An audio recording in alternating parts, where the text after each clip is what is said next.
விஜய் ஒரு பிரபலமான நடிகர்ன்றதை முழுமையா ஏத்துக்கிறேன். அவருக்கென்று ஒரு ரசிகர் கூட்டம் இருக்குன்றதையும் ஏத்துக்கிறேன்.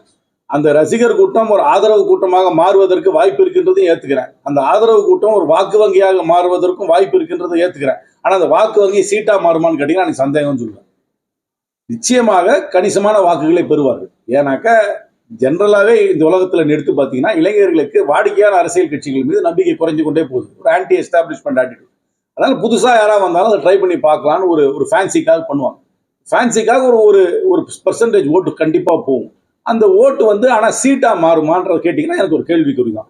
அது யாருடைய ஓட்டு எடுப்பாங்கன்னு கேட்டா அது திரு வாசன் சொல்ற மாதிரி அது செக்குலரா எல்லா பக்கத்துல இருந்து போகும். எல்லாருக்கும் அந்த தொகுதியை பொறுத்து, அந்த தொகுதியில யார் வேட்பாளராக நிற்கிறான்றதை பொறுத்து, அந்த தொகுதியில அவங்க எப்படி பிரச்சாரம் பண்றாங்கன்றத பொறுத்து நிச்சயமாக ஒரு வாடிக்கையான அரசியல் கட்சிகள் கிட்ட இருந்து இருக்கிறது எக்ஸ் நம்பர் ஆஃப் ஓட்டு தானே, அந்த ஓட்டுல இருந்தானே அவங்க ஓட்டு எடுக்கணும். நிச்சயமாக அவங்க கணிசமான வாக்குகள் வாங்கினாங்கன்னா அவங்க பாதிப்பு ஏற்படுத்துவாங்க. அதை தொகுதி வயசா தான் பார்க்கணும்.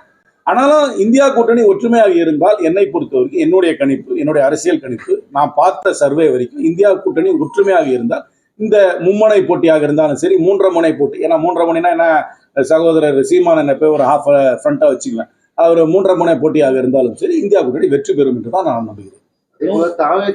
கர்ப்பிணிகள் பங்கேற்கக்கூடாது, அந்த கரூர் சம்பவத்தை வச்சே பண்றாங்க.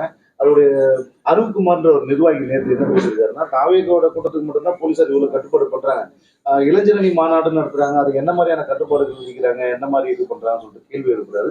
ஒட்டுமொத்தமா விஜய் மட்டுமே டார்கெட் பண்றாங்க 5000. ஏன்னா அதுக்கு ரெஸ்ட்ரிக்ஷன்ஸ் கொஞ்சம் ஸ்ட்ரிக்டா கொடுக்குறாங்கனாக்க சம்பவம் நடந்தது அவங்க கூட்டத்துல தான்.